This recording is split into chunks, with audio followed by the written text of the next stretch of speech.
Para los viajes espaciales, conocemos los últimos avances de la medicina y nos enteramos de los nuevos algoritmos que se están usando. Activa tu inteligencia artificial, porque en Duna Ciencia es hora de conversar con los expertos, junto a Polo Ramírez.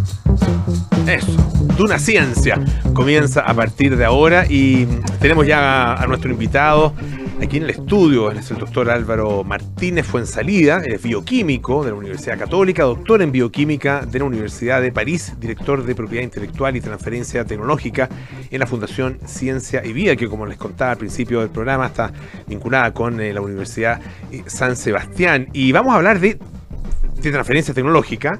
Vamos a hablar de la protección de esa transferencia tecnológica a través de la inscripción, ¿no es cierto?, como patentes de estos adelantos. Y fíjense que la Fundación Ciencia y Vida ya ha registrado más de 120 patentes a lo largo de su existencia. Álvaro, muchas gracias por acompañarnos esta tarde. Muy buenas tardes. Muchísimas gracias por la invitación. Sí. Cuéntanos un poco el primero de tu trabajo como bioquímico, como doctor en bioquímica. ¿Cuál es tu materia de especialidad? Y bueno, ¿cómo se vincula eso también con este trabajo en relación con la propiedad intelectual, con la transferencia tecnológica? Sí. Inicialmente partí luego de mi formación como bioquímico en la Pontificia Universidad Católica. Tomé avión, me fui a Francia a hacer mi doctorado. En ese entonces era metabolismo lipídico, riesgo cardiovascular en pacientes VIH positivos. Me fue muy bien, muy contento. No obstante, andaba buscando alternativas de cómo poder seguir cerca de la ciencia y al mismo tiempo no estando en el mesón con las micropipetas en la mano. Quería colgar un poco el delantal. Y dentro de esa circunstancia y al mismo tiempo observando lo que hacían muchos de mis compañeros de doctorado en Francia, una parte de ellos siempre se iba a estudios de abogado a trabajar. Y eso me llamó la atención. Y luego encontrándome con ellos me contaban que se dedicaban justamente a desarrollar patentes biotecnológicas. Y entonces me quedó dando vuelta a eso y cuando volví a Chile se abrió una oportunidad de trabajar en el cuerpo pericial de INAPI y bueno, me metí y desde ahí que estoy metido en temas, en esta interfaz entre ciencia dura y lo que es protección vía patente de invención básicamente. Una especie de doble vocación que finalmente como que confluye, ¿no? Y se convierte en esta... Es una interfaz interesante en el sentido que son dos lenguajes distintos. Por un lado está lo que es el lenguaje de la ciencia dura, pura, y por otro lado un lenguaje que es técnico-legal, que es con el que yo me relaciono a mis contrapartes de abogados, digamos. Y es justamente uno hace ahí de interfase, de traductor. ¿Es difícil lograr esa convergencia? Luego, una vez que uno entra con la experiencia, la verdad que no, se da de manera bastante fluida, bastante natural. Por un lado, el diálogo con los científicos, que es clave, es decir, comprender en su integridad cada una de las tecnologías que están surgiendo de esas canteras, que son sus laboratorios. Yo le llamo las cocinas, es donde se están elaborando nuevo conocimiento, digamos. Y esa es la cantera a la cual yo he hecho mano constantemente para poder identificar cosas que son susceptibles de ser protegidas. ¿Solo en materia de bioquímica, biotecnología, bioquímica o en otras materias también? Porque finalmente la ciencia, bueno, tiene muchas expresiones. Sí, en el caso de la Fundación Ciencia y Vida, desde sus orígenes, ya está pronta a cumplir casi 30 años, desde que fuera fundada por Pablo Valenzuela y Bernardita Méndez, ha tenido un foco especial en biomedicina. No obstante, dentro de todos sus laboratorios hay algunos que un poco se desmarcan y, por ejemplo, está el caso del laboratorio de Raquel Cuatrini, ella es microbióloga y trabaja, por ejemplo, con acidófilos y algunos extremófilos, que son bacterias que viven en ambientes un poco particulares, digamos. Y yo diría que esos son como un poquito más alejados, digamos. Sí, que normalmente el campo de aplicación que ha tenido ese tipo de microorganismos ha sido en biominería y hemos logrado hacer algo por esa vía, pero en general nuestro foco es biomedicina, es decir, vacunas, nuevas terapias para distintos tipos de enfermedades tan conocidas como por ejemplo el Parkinson. En torno a este ámbito venimos de presentar una patente un poquito más de hace un mes atrás. También enfermedades inflamatorias crónicas intestinales, como son el de Crohn o la colitis ulcerativa, o enfermedades infecciosas mediadas por virus, donde tenemos una viróloga de primer nivel, la Nicole Tichler, donde ella se enfocaliza en el modelo de antivirus, que es un virus que afecta particularmente de manera estacional a Chile, digamos, especialmente los veranos, digamos, es donde hay casos, desgraciadamente, que son letales, digamos. Estamos conversando con el doctor en bioquímica Álvaro Martínez Fuenzalida, que es director de propiedad intelectual y transferencia tecnológica en la Fundación Ciencia y Vida. ¿Por qué ¿por qué es importante en el desarrollo de la ciencia y de las tecnologías o de la ciencia aplicada este proceso, el patentamiento, así se dirá, ¿o no? Sí, el patentamiento. Sí, es posible decirlo así, sin ningún problema. Y de la protección de la propiedad intelectual. Sí, básicamente la propiedad intelectual son herramientas que te permiten generar propiedad sobre bienes intangibles o inmateriales. Esa es como la definición. ¿De qué manera me es útil dentro de una cadena de transferencia tecnológica? Es decir, para conectar la investigación y desarrollo con el impacto en la sociedad. Es de la siguiente manera. Básicamente todo el nuevo conocimiento que se genera en los laboratorios de la Fundación, a través de las herramientas que me da el sistema de propiedad intelectual internacional, en particular las patentes de invención, que son las que yo uso de manera más intensiva, me permite transformar ese conocimiento, empaquetarlo y transformarlo en un activo transable. Y luego, ese activo transable, en colaboración con la dirección de negocios, con la cual trabajamos de manera muy estrecha en la Fundación, eso lo transferimos a través ya sea de una licencia o mediante la creación de nuevas empresas que son capaces de explotar esa nueva tecnología y de esa manera llevarla a través de nuevos productos o servicios al mercado y así tener un impacto social, que es lo que se busca y es lo más difícil, digamos, que ese último tramo, digamos. Claro, y ese último tramo es perfectamente comprensible en términos de lo tangible que es en definitiva, ¿no es cierto? Porque, claro, lo vemos a través, qué sé yo, de tratamiento, en caso de la medicina, medicamento y otra serie de cosas, pero para la ciencia, ¿qué significa? Para el desarrollo de la ciencia y particularmente de la ciencia básica.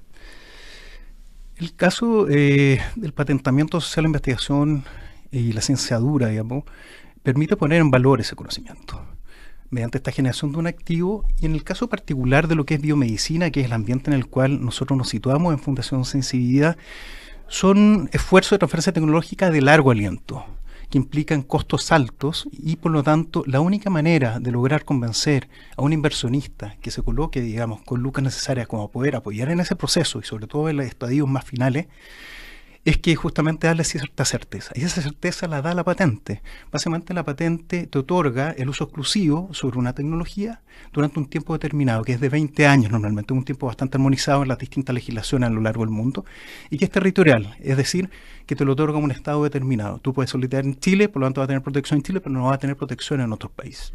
Por lo tanto, si tú quieres explotar de manera internacional tu tecnología y darle una buena cobertura geográfica, es necesario entrar con procesos de solicitudes en todos aquellos territorios en los cuales comercialmente es interesante tener protección, como poder hacer uso de esa exclusividad.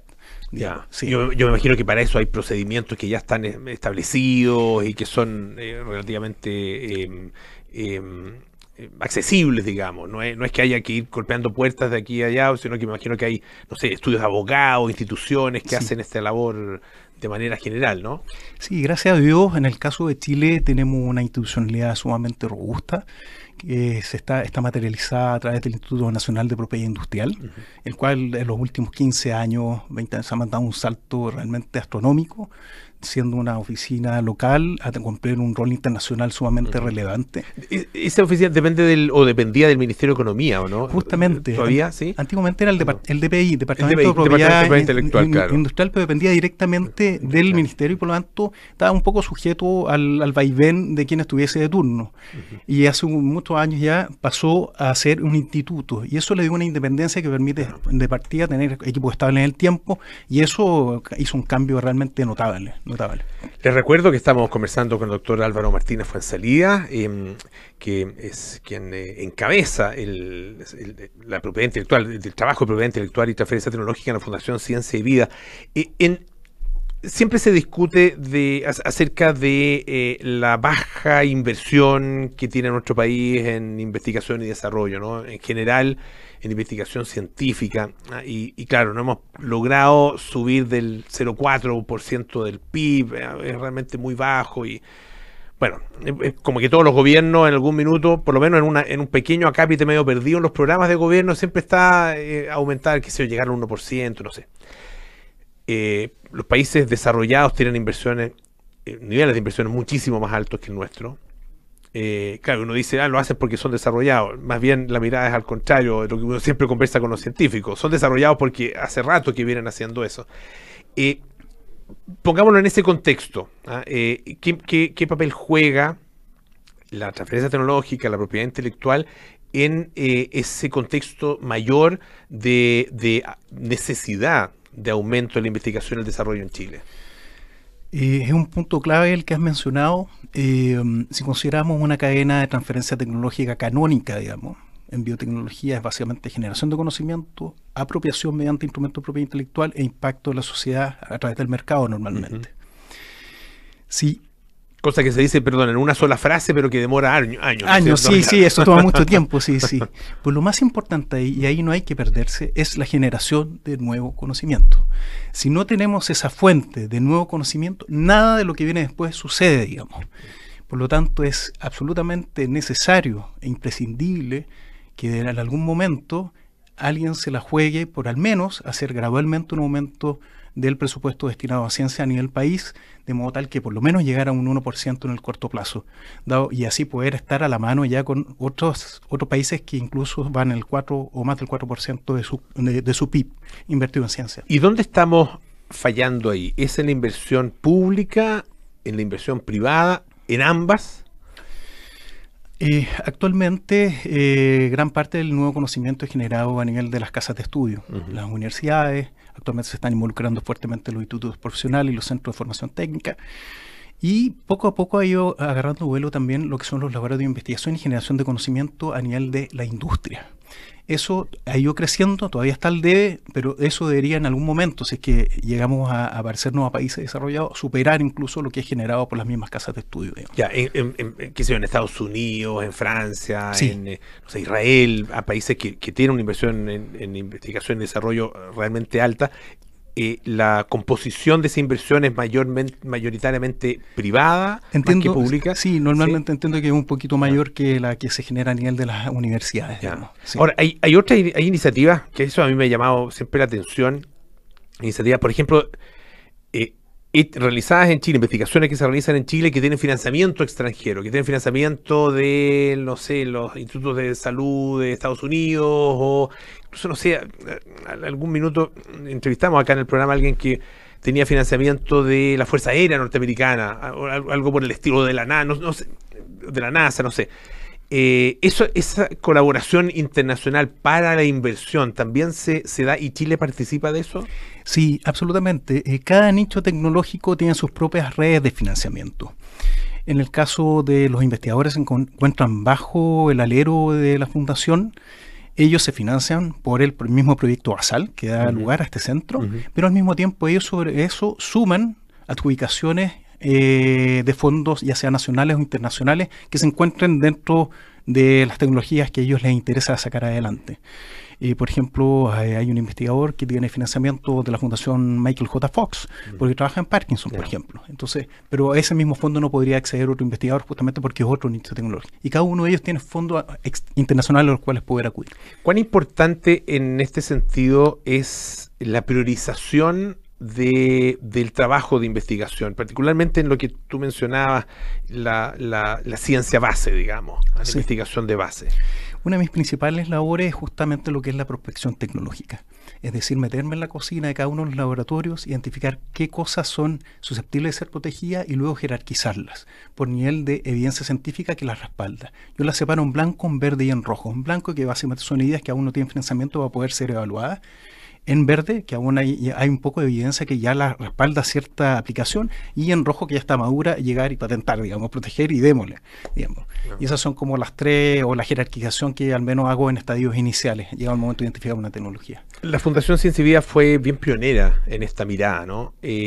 ¿Han aparecido otras instituciones que estén trabajando en el mismo sentido, haciendo ciencia con orientación de alguna manera, salida al mercado? Suena feo llamarlo mercado, pero bueno, no es para que satanizar la palabra tampoco, ¿no? Pero salida a la gente. Sí, no, el impacto social al final puede ser a través del mercado, a través de otros mecanismos, no necesariamente. Eso va a variar dependiendo del modelo de negocios que se siga. Sí. Claro. En el caso, o todavía son un poquito únicos como institucionalidad, digamos. Sí, la institución, por decirlo de un modo coloquial, es un animal raro dentro del ecosistema de innovación nacional. Normalmente la innovación y el nuevo conocimiento de alta complejidad se genera en las universidades. Nosotros tenemos un corte académico sumamente fuerte. De hecho, diseñamos programas doctorales, por ejemplo, en biotecnología y bioemprendimiento, y por lo tanto siempre necesitamos estar trabajando con un partner académico a través del cual poder impartir estos programas doctorales. De hecho, en este caso es a través de la Universidad San Sebastián desde el año 2000 en adelante. Y en ese sentido, sí, yo diría que sí, seguimos siendo un tanto único. Creo que ha sido rica la experiencia. Hemos forjado cierto modelo de transferencia de tecnología Made in Chile desde una perspectiva distinta a la que le ha tocado enfrentar desde las universidades. Por lo tanto, creo que hay una experiencia muy valiosa ahí, que es complementable con la que se ha desarrollado en las casas de estudio y que nos va a permitir de algún modo encontrar este modelo Made in Chile que todavía no sabemos cuál es la forma final, digamos, pero en algún momento va a tener que fraguar, y sobre todo ahora que viene la ley de transferencia tecnológica, digamos, que yo creo que es un aporte importante como para que estos procesos se refuercen en el tiempo. Le queremos agradecer muchísimo a Álvaro Martínez Fuenzalida, doctor en bioquímica y director de propiedad intelectual y transferencia tecnológica en la Fundación Ciencia y Vida. Muchísimas gracias, Álvaro. Muchísimas gracias a ti. Ya nos vamos, viene Cartas Notables con Bárbara Espejo, Nada Personal, con Matías del Río, Josefina Ríos, Terapia Chilensis, con Arturo Forté, María José Ochea y Noam Titelman. Y nosotros nos juntamos mañana a las 6 de la tarde para más aire fresco. Que estén bien, chao. Buenas